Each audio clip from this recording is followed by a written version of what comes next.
senior dog goes on and on, on and on and on. Puppies are cute when we find them in a pack, but nothing's better than that veteran hack. They seem to know what you have found. The love they give just will astound. The love of a senior dog, for the love of a senior dog, for the love of a senior dog goes on and on, on and on, on and on. We think they're cute when they're young, then you realize so much is undone. The old guys come to you because of fate, bring that everlasting smile to your face. It's the love of a senior dog, for the love of a senior dog, for the love of a senior dog goes on and on, on and on, on and on. Gone through a lot, they come out on top, but they do their best just to rest. They hold tight, cuddle up close, then you invite. It's all nice, you got the love of a senior dog. Oh yeah, for the love of a senior dog, the love of a senior dog goes on and on, on and on, on and on, on and on. Oh, for the love of a senior dog, for the love of a senior dog, for the love of a senior dog goes on and on, on and on, on and on, on and on.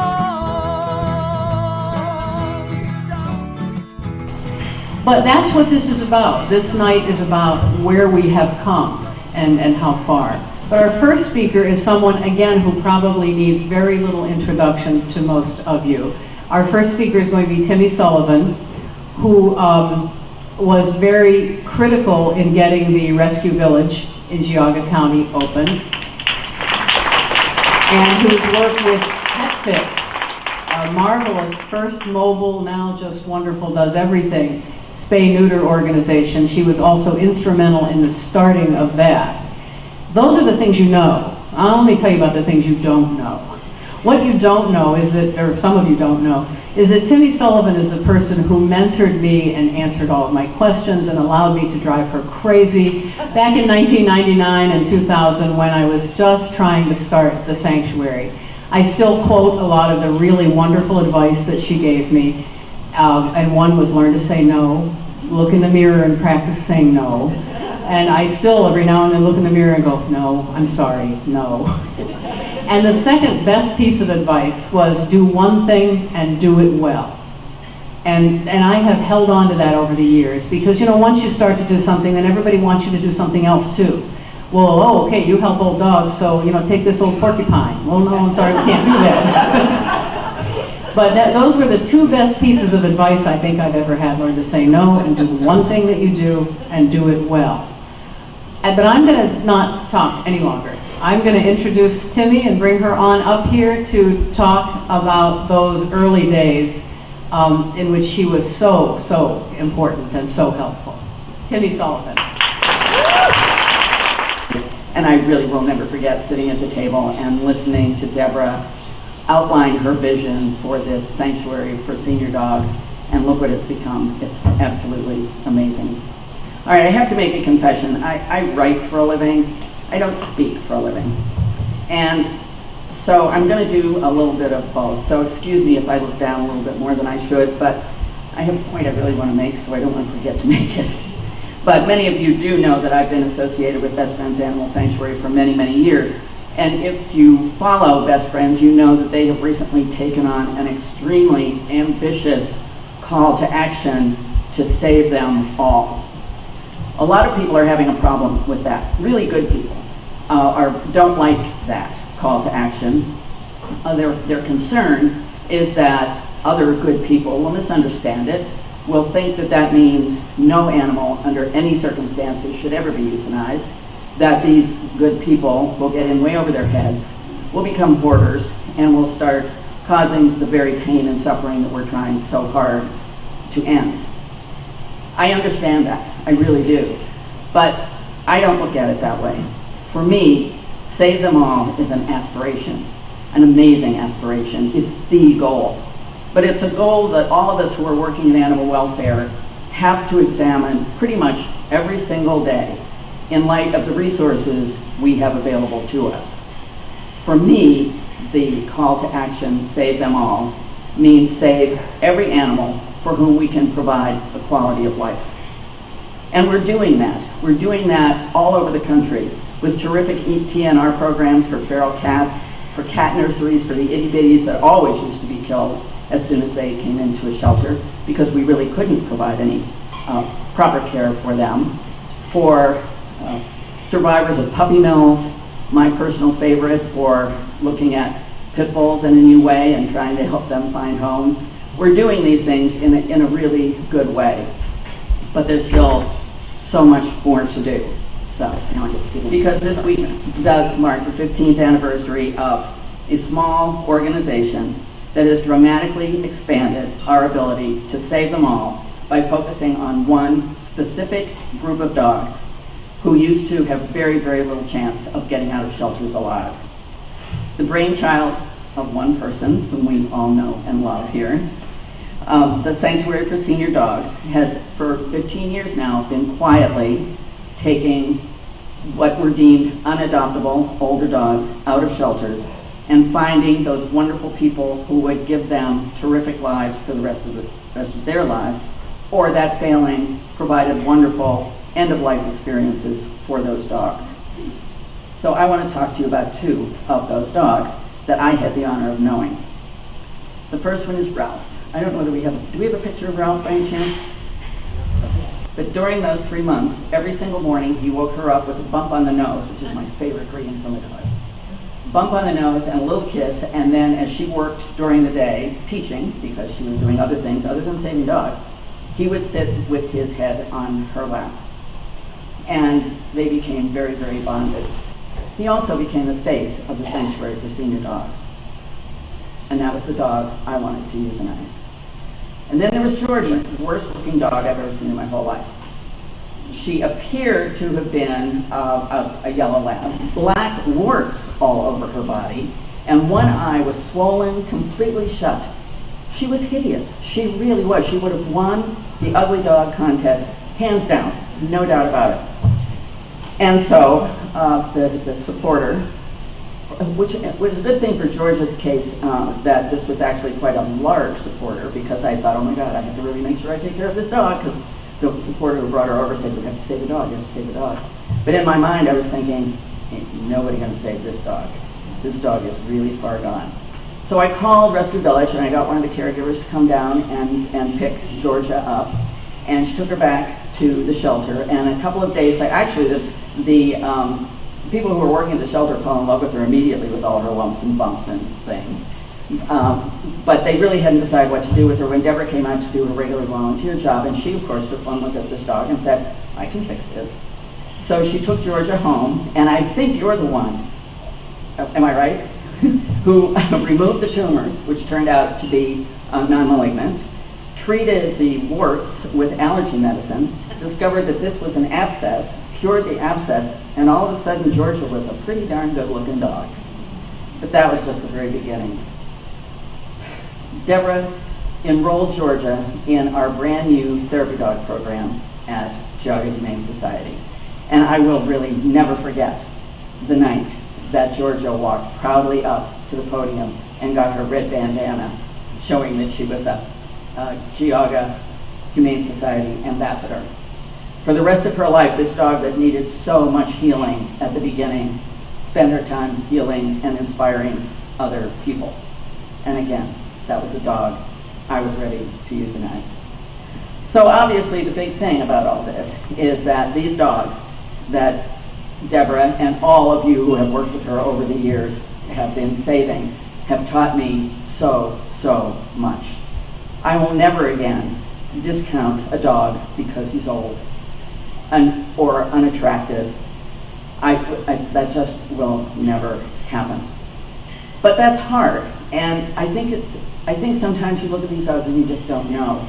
So I once said to Deborah, how do you know? How do you know which ones to try to save and which ones can't be saved? And she said, look in their eyes. You just have to look in their eyes. So, as I stand here before you today, celebrating this anniversary, it is clear that we cannot, right now, save them all. But it's the visionaries like Deborah who look into every animal's eyes without judgment and work really hard to expand our resources and redefine our ability to save. They're the ones that are going to get us to the point where we really can save them all, and we will get there. Thank you, Deborah, for everything you do.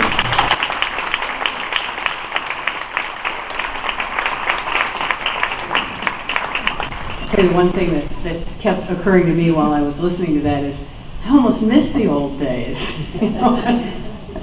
Because, you know how, as an organization grows, and I feel like I become a little more remote from the immediacy of that, although I'm still dragging dogs out of shelters and looking in their eyes and all the good stuff. But it just, you know, it's different as more and more people get involved, and that's a good thing. And you know what we're doing is we're creating a small army to just go out there and save more and more of those old dogs. And I was really happy to hear you talk about saving them all as a vision rather than as a reality that we've got to impose on the situation right now.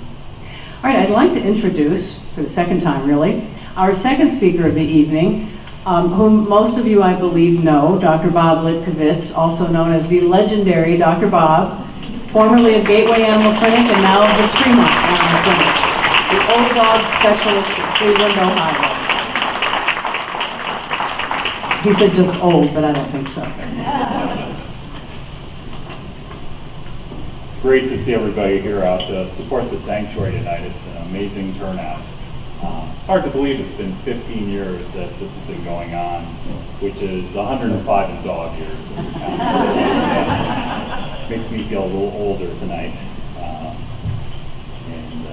It's been a lot of older dogs rescued, treated, rehabilitated.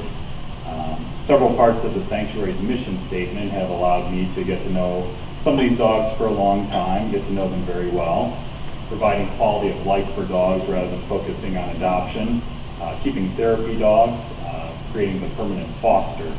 And so I've got to know a lot of them very That's right, thanks. Got to know a lot of them very well, which is great. Get to meet a lot of dogs.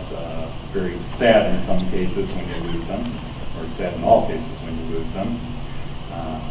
But strangely enough, one of the first dogs I treated with Dr. Workman was a parvo puppy, who then survived to become a dog many of you knew as Sunny. Not to be outdone by all the senior dogs coming into the sanctuary, he also developed inflammatory bowel disease and retinal degeneration and a very bizarre form of focal seizures, and lived a very long life in spite of all of that, maintaining a very quiet and dignified presentation, and also maintaining a very quiet disdain for his veterinarian, which never really hurt my feelings at all. But had a great life in spite of his poor beginnings, and was the only senior sanctuary dog we've ever had with Parvo. But some of the other fosters and some of the other therapy dogs have been a little more fond of seeing me. The Labrador Retrievers in particular, starting with Georgia, who you just saw, and on to JJ and particularly Feifei currently, run into the office and love to see me. And in my heart, I know it's me and not the bowl of treats. There have been more reserved fosters. If you've been watching the pictures, Bert, a giant shaggy beast of a dog who was a completely gentle soul. Currently we have Almanzo, a giant bull mastiff who wouldn't hurt a flea. Also has the distinction of being the largest dog to ever try and climb under a chair in our office. Some of the long-term fosters have taught us a lot about dogs. Toodles was the dog who showed us the indomitable spirit of the toy poodle. Hazel taught us that some dogs are never meant to be bathed. Ron has shown us that senior dogs can have great hair. And we have learned that canned tripe dog food can get almost any dog to eat, but will most certainly nauseate the person serving it. We know that blind senior dogs still know how to party, and that any old dog given arthritis medication will still chase a squirrel. We are all too aware that in their minds, min pins are always right. I could go on about all the old dogs we've had and what great companions they've been. I see a lot of our fosters are also failed fosters, and I'm in that group myself, so I say that with pride. And so I've had the opportunity to see a lot of dogs, or grow through a lot of dogs in that regard as well. But I could go on all night about the great dogs we've had. But I did want to say a few things about the humans and associated with the organization as well. And great group of people, the fosters, the board, everyone's done a wonderful and amazing job. They continue to impress me with their resilience. It's hard to have senior dogs and to lose them early in the time you've had them, and then to come back for more. So it's just an amazing group, and their dedication and hard work has kept the sanctuary strong for 15 years and will continue to do so for years to come. So to end things, I'd just like to have another round of applause for this group.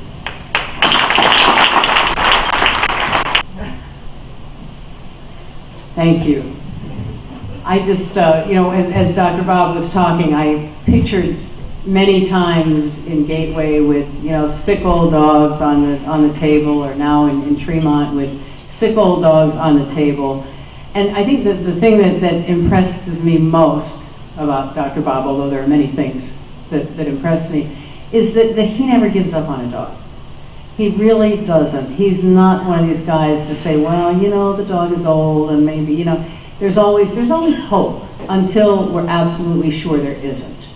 And I think that's a really valuable quality in a veterinarian for people who have older dogs.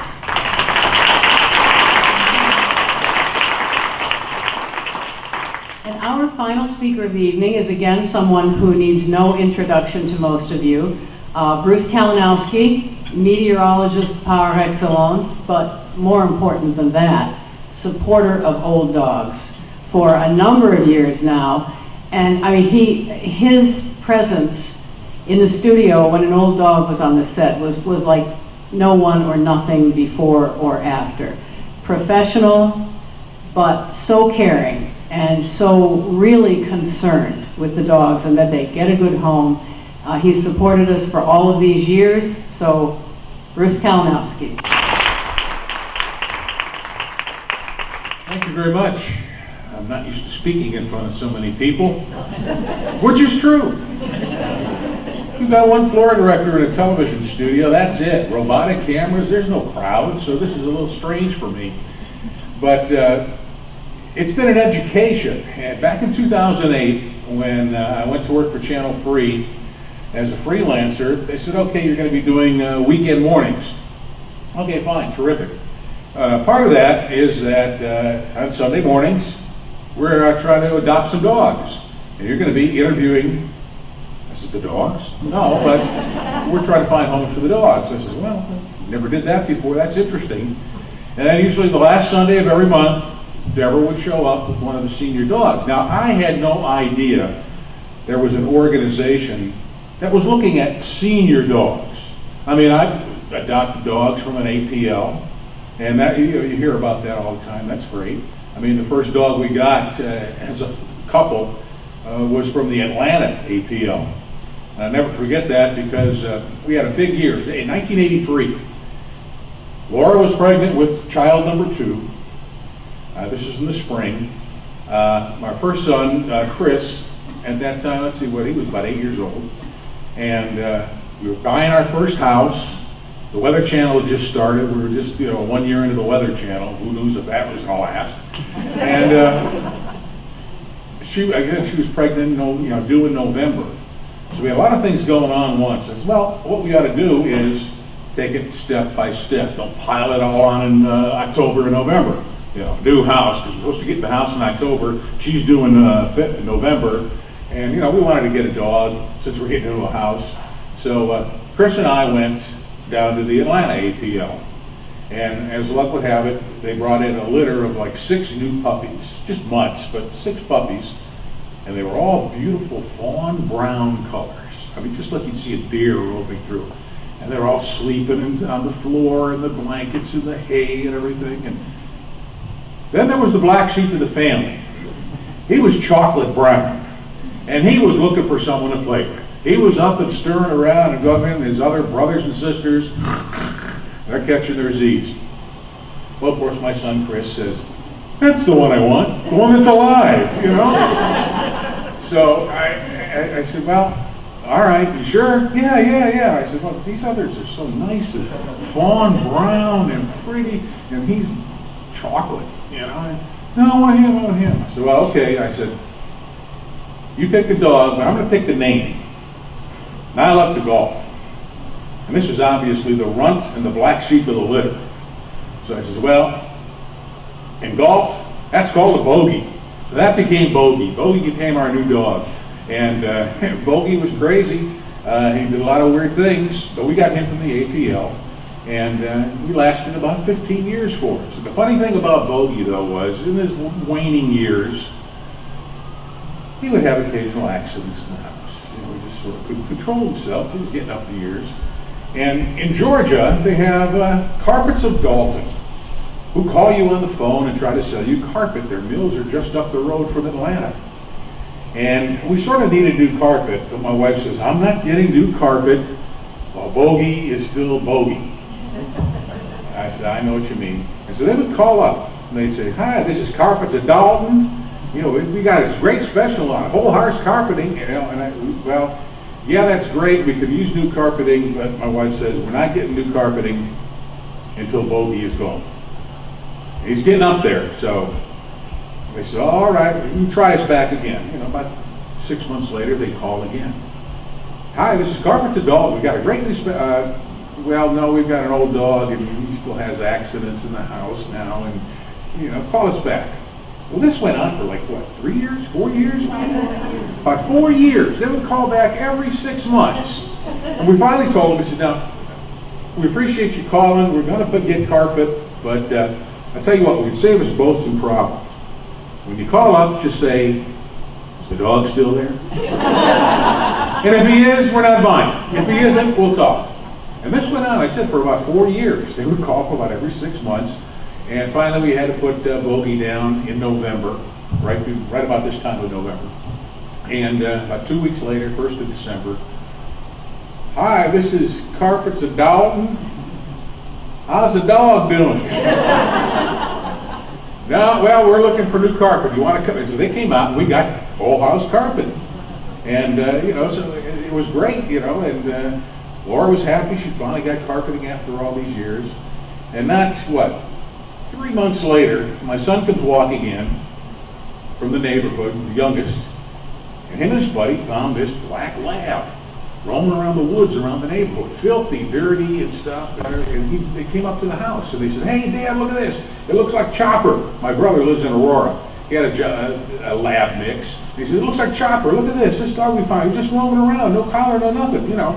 And yeah, it was. It's something. So, well, we still have some Bogey's food, dog food left, dry dog food, so we gave the dogs the dog food. And the dog is sniffing around the house and smelling around, and probably still smelling Bogey in spots. And then the dog comes and sits down in front of me, and they're staring at me. I said, "What's up?" And well, slow me, finally figured out, "You gotta go outside?" So we walked out the front door. Sure enough, she went out and did her business. Well, that sold it for me. The boys loved her, and now it's housebroken. I loved her, but Laura had her new carpet and didn't want to take any chances. And she did her darndest to find this dog a home. She put posters on all the telephone poles for neighborhoods around, found with a picture. "This dog was found roaming around, no collar, no nothing. If it's yours, give me a call." She went up to the vets that were in the region. "Vet, have you seen this dog? You know, have you seen this dog? Does it look familiar or something?" She's trying to find the owner of the dog. Couldn't find the owner of the dog. So finally, we wore her down. She said, "All right, if we're keeping this dog, I'm going to name it Mary." Mary? That's the stupidest name I ever heard for a dog. I mean, it's black, it had a little white down the nose and a white crest on the chest. How about Oreo? You know, how about Shadow? You know, no, Mary, because the movie was out, everybody, something about Mary, and she loved that movie, and she says, "In that movie, everybody loves Mary, and everyone's going to love this dog." So me and the boys were fighting to keep her. Laura finally gave her okay, and we kept her. And crazy thing was, that dog would not come around by me. It would follow Laura like a shadow. Everywhere she would go, the dog would follow her. One time she came by me is if I had food, or if there was, for some reason, if there was a thunderstorm. If she heard a thunderstorm, she'd be down by my leg. She wouldn't go by Laura, she'd come by me. I don't know what this dog sensed, but that's what she did. And I used to make the comment to her, I said, boy, oh boy, that day Corey found you was the luckiest day in your life. And what was it, 15 years we had married? That was the luckiest day in our life. It was a beautiful dog. And now from the Friendship APL, a year before Barry had to be put down, we did Toby. Toby's a 12-pound Jack Russell / Chihuahua mix. The 12-pound is the Chihuahua part. The rest of him looks Jack Russell. Only he doesn't know he's a dog. He has no clue he's a dog. But my other son has a purebred Jack Russell now. And when he got out of college, he named him Nacho. This is Nacho. I said, why'd you get a dog named Nacho? I said, well, he's cute. He'll attract girls, and they'll come up to him and they say, oh, look at that dog, look at that dog. And he says, what's that dog's name? He goes, Nacho Dog. That was why he said Nacho Dog. But we got Toby for the Friendship APL because I was talking to them so much about Nacho and what a smart dog he was and all of this, blah, blah, blah. And so we got Toby. Because Greg Whaley from the Friendship APL was also appearing on the show once or twice in a week, or 1 or 2 weeks in a row. Deborah came in always the last Sunday of the month. That was Sanctuary's Day. The Cleveland APL, Becca Britt now, she would come now, friends of the Cleveland APL. When I was, quote unquote, interviewing Deborah, she was teaching me about the sanctuary and about senior dogs. You know, and it made so much sense. I says, all the hassles of a puppy are out of the door. They forgot, no potty training, no housebreaking, they're done. That's terrific. That's the hardest part. And there they are. They won't chew up your shoes or anything like that as puppies. They're mature, and all they want is a nice home and some from a loving family. And so I learned so much from her with these experiences with these senior dogs. And now that I'm a senior dog myself, which I figure is why I got the invite here, bring another senior dog in here, the old gray mare. But it was an interesting education, and my education was furthered when Thanksgiving, I don't know if it was 2008, 9 or something, they had the big event at the Friendship headquarters, and she invited me out to Thanksgiving weekend, I remember, to meet the dogs we had up for adoption and all this. And so we saw the dogs that were in foster care and all that. And met one, and I couldn't identify if he came and punched me in the mouth, but there was someone that adopted a dog from Friendship, or from the sanctuary, and came up to me there, and sort of on the side said, it's more difficult adopting a dog from here than it is getting your own kid. He says, they gotta go through a questionnaire and screening and a house visit, and my God, I thought I was adopting kids or something, but that's how they look after these senior dogs. They want to make sure they get in a good environment, a loving environment, and it's incredible. And now to see the group you have here and all that you've done and your continued support, it is very, very gratifying. So I hope you continue to do that. I know I see some of you on the Summer Scoop there in Brecksville. But again, thank you for your support. I mean, I enjoyed my opportunity to do that. I hope you continue to spread the word and say, you can't teach old dogs new tricks, but there's the same old trick they always knew is how to love. Thank you. And now that I know some of the things you've said, your next dog will be a senior dog. The last thing that I would like to do before we turn the stage back over to Jeff and Mike for some more music, for some cash bar, for some more food or whatever, and some conversation, raffles, star of the season tree. I don't know if you've seen our tree back there. It's a lighted tree. We have stars for a donation. You can write the name of your dog, your mother-in-law, you know, whoever you want, in honor or in memory, and hang it on the tree. We do that pretty much every year. It's just, it's a nice effect to see the names of all these loved dogs and people and whatever hanging there. But every year we present an award that is called the Compassion Award. We're looking at 15 years here, 15 years of saving old dogs, 15 years of you know, successes and failures and learning and moving along, and it just seemed to us that this year's recipient of this award should be someone who was responsible for everything that we've done from the beginning of time. And so I would like, without any further conversation, to present this year's Compassion Award to Timmy Sullivan.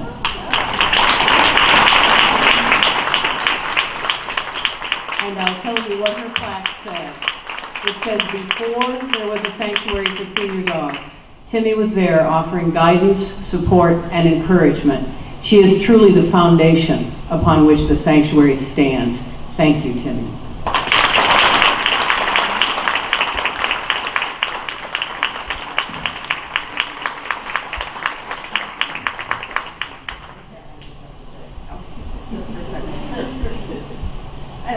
I just don't believe this. I mean, it's just I just don't believe it. But I really meant what I said before, and I left out one really important thing, and when we talk about saving them all, the key to that really is developing resources and new ways of doing things, and looking at groups of dogs, specific groups of dogs and cats, that are having difficulty, and focusing like a laser beam on those animals. And that's what Deborah has done for 15 years, and all of you who have worked with her. And I also didn't mention that we adopted a dog, whose name was George, and he was one of the most wonderful dogs I have ever known. And if I had no other association with the sanctuary, to have had George in my life, that would have been enough. Thank you so much for this.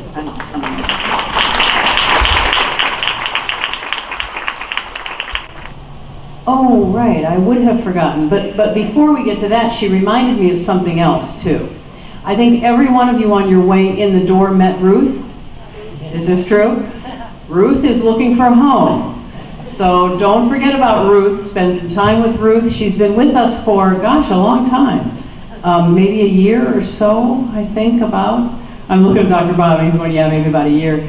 She's a great little Chihuahua. She deserves her own home. She'd love to have her own home, even though she's in a lovely foster home right now, and certainly very happy with Wendy. But we would love to see Ruth get adopted. So if any of you are interested, talk to Wendy, talk to me, talk to someone. Now, we have these lovely centerpieces in the middle of each table that Sarah and Jack Kiefer created and put there. And underneath, yes, the person who has that paw print under their chair can take the centerpiece home. And we have boxes for them also. And we will be drawing the raffles right about 10 o'clock or maybe a little bit before, so go on back and look at them, get your raffle tickets, buy your merchandise. And I should also mention we have clearance t-shirts. If you want clearance t-shirts, they're $10 a piece, is that right? Do I have this right? $10 a piece, or 3 for $15. So get your clearance shirts and let's clear that rack out. Thank you very much.